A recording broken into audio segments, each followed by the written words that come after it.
Hello everyone, मैं Munindra Singh Swami Vivekananda institute से आपका हार्दिक स्वागत करता हूं। उम्मीद करता हूं आप लोग स्वस्थ होंगे। चलिए आज हम बात करते हैं लिमिट के कुछ क्वेश्चंस की। ठीक है, तो मैंने आप लोगों को पहले बताया है कि लिमिट के अंदर आपको तीन चीज़ें याद रखनी है, LHL, RHL और उस फंक्शन की वैल्यू। अगर ये तीनों इक्वल आ रही हैं तो ही वो लिमिट एग्जिस्ट करेगी, अदरवाइज एग्जिस्ट नहीं करेगी। तो देखो इस सवाल में हमें दे रखा है कि कोई फंक्शन है fx, वो क्या है, जब 4x है उस केस में हमें क्या यूज करना है, जब वैल्यू x की वैल्यू 0 से छोटी हो, लेस देन हो, और x इक्वल टू 0 पुट करूंगा तो हमें 1 मिलेगा, और x equal to greater than 0 put करूंगा तो मुझे 3x² वाला फंक्शन यूज करना है। तो ध्यान से देखो, तो मुझे सबसे पहले निकालना है LHL। तो LHL के लिए क्या करेंगे, वो वाली वैल्यू लेनी है जो हमारे पास क्या हो, 0 से छोटी हो। तो लेस देन वाला देखो, क्योंकि हमें x टेंस टू 0 दे रखा है, तो x लेस देन 0 वाले में कितना है, 4x। तो इस केस में क्या हो जाएगा, limit x tends to 0 f of x ये यूज करेंगे। तो इस केस में हमारे पास fx फंक्शन जो है वो कौन सा वर्क करेगा, 4x। तो यहां रख देंगे 4x। अब x की जगह पे क्या करो, 0 पुट कर दो, तो क्या आ जाएगा 4 इंटू 0, तो कितना आ गया 0। ये आपका LHL है। ठीक है, अब देखो फंक्शन की वैल्यू देखो, f ऑफ 0 निकालो, यानी x इक्वल टू 0 रखने पर मुझे फंक्शन में कितनी वैल्यू मिल रही है, 1 मिल रही है। तो यहाँ पे कितना आ जाएगा, डायरेक्ट 1। तो ध्यान से देखो, जब मेरे पास LHL तो 0 है और फंक्शन की वैल्यू क्या है, 1 है, ये दोनों इक्वल नहीं है, इसका मतलब ये नॉट इक्वल हैं। इस केस में इसकी क्या होगी, लिमिट एग्जिस्ट नहीं करेगी, तो डज नॉट एग्जिस्ट। क्लियर है, तो आपका आ जाएगा ऑप्शन डी एकदम करेक्ट है। चलिए नेक्स्ट सवाल देखते हैं हम। इसमें दे रखा है आपका कि fx equal to -1 x³ 1 minus x और 3 माइनस एक्स स्क्वायर। ये स्टेटमेंट में हमें पूछा है fx इक्वल टू 1 कितना होगा। ठीक है, और आपका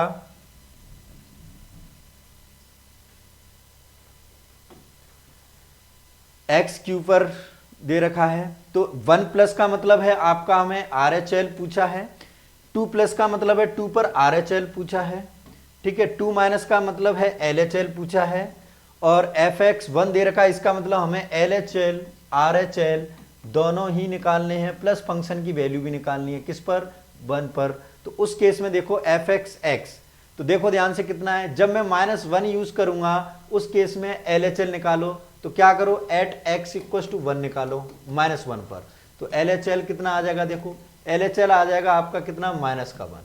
अब RHL में कौन सा फंक्शन वर्क करेगा, ये वाला, तो RHL निकालो, तो RHL आ जाएगा आपका कितना, -1 का क्यूब। -1 का क्यूब कितना होता है, -1 होगा। अब f ऑफ 1 निकालो, तो f ऑफ -1 कब निकालूंगा मैं, जब मेरे पास फंक्शन की क्या हो, फंक्शन की ऐसी वैल्यू जिसमें इक्वल का साइन लगा हो। तो देखो यहाँ इक्वल का लग रहा है, तो इसका मतलब मैं x की वैल्यू जो क्यूब के फॉर्म में है उसमें ही रखूंगा, तो कितना आ गया, -1। यानी x इक्वल टू -1 पर ये लिमिट एग्जिस्ट करती है, तो लिमिट एग्जिस्ट करेगी।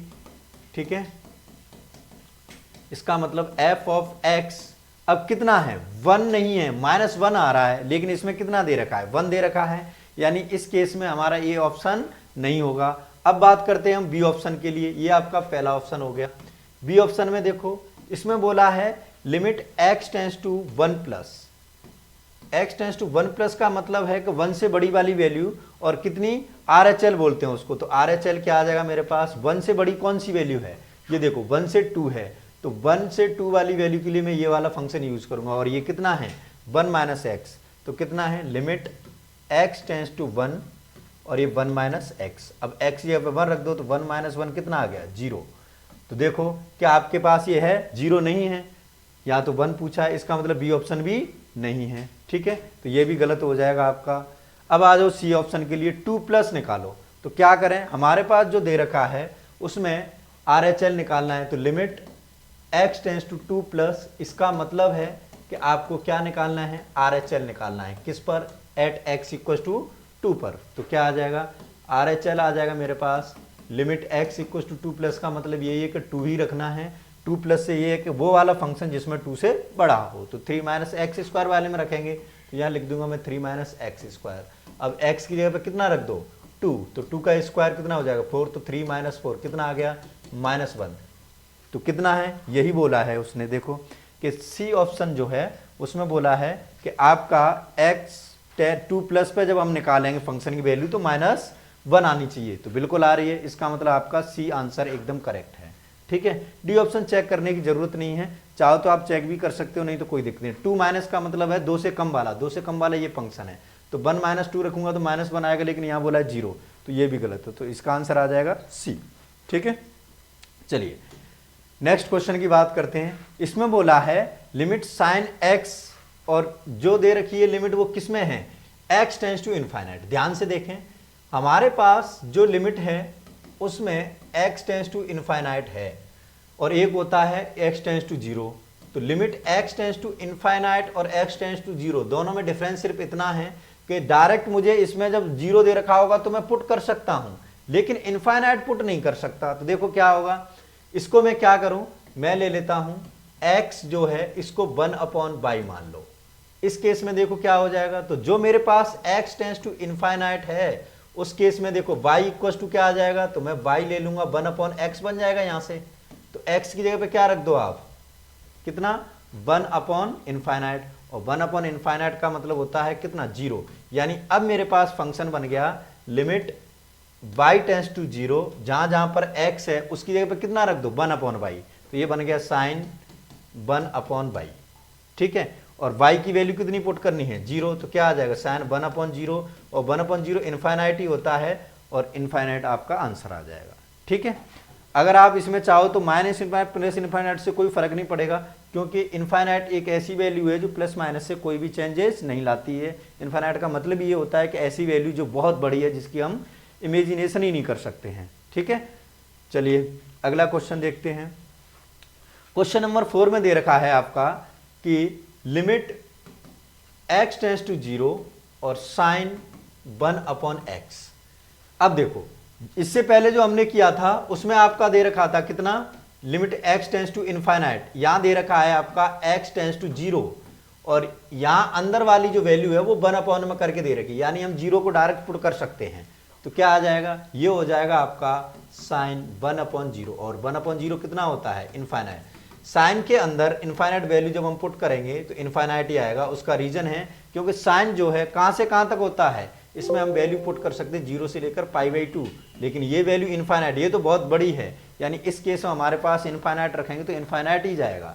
ठीक है, तो इसका भी आंसर आपका आ जाएगा सी। चलिए नेक्स्ट क्वेश्चन देखते हैं, और ये आपका लास्ट क्वेश्चन है।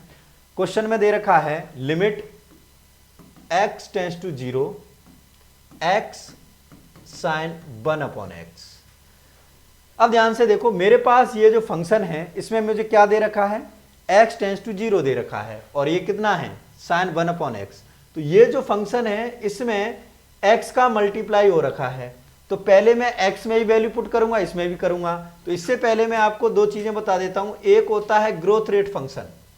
ग्रोथ रेट फंक्शन क्या होते हैं, ऐसे फंक्शन जिनकी ग्रोथ जो रेट है ज्यादा किसकी है कम किसकी है उसके बेसिस पे है। तो सबसे ज्यादा ग्रोथ रेट होती है x की पावर x, उसके बाद होता है आपका x फैक्टोरियल, फिर उसके बाद x की पावर e, फिर होता है आपका a की पावर x, उसके बाद होता है आपका पॉलिनोमियल फंक्शन, और सबसे लास्ट में पहले आएगा साइन x, और ये जो भी ट्रिग्नोमेट्री वाले हैं सबसे कम ग्रोथ रेट होती है log x की, यानी log में हम जो भी वैल्यू पुट करते हैं वो बहुत धीरे धीरे ग्रोथ करती है। ठीक है, तो अब देखो आपके पास क्या है, यहां तो x फंक्शन है और यहां कितना है साइन वाला, यानी ट्रिग्नोमेट्री वाला फंक्शन है। तो इनमें ध्यान से देखो, साइन वाला ग्रोथ ज्यादा करेगा या x की पॉलिनोमियल ये वाला करेगा, तो x वाला पहले करेगा। इसको आप ऐसे समझ सकते हैं जैसे केमिस्ट्री में आता है कि अगर मान के चलो हमारे पास कोई भी दो सॉल्यूशन है और इसमें मैंने कोई भी रिएक्टेंट डाला, इसमें भी डाला इसमें भी डाला, लेकिन क्या हुआ कि पहला वाला जो है इसने जल्दी प्रोडक्ट दे दिया और इस वाले ने नहीं दिया, ये जब तक देगा उससे पहले इसका प्रोडक्ट बन जाएगा। ठीक है, तो इस केस में इसका क्या होगा, इसको हम नेग्लिजिबल मान लेंगे और ये आपका जो है आउटपुट दे देगा। तो इन दोनों में यही है कि आपका जो पोलिनोमियल x है ये तो आपका पहले ही आउटपुट दे देगा।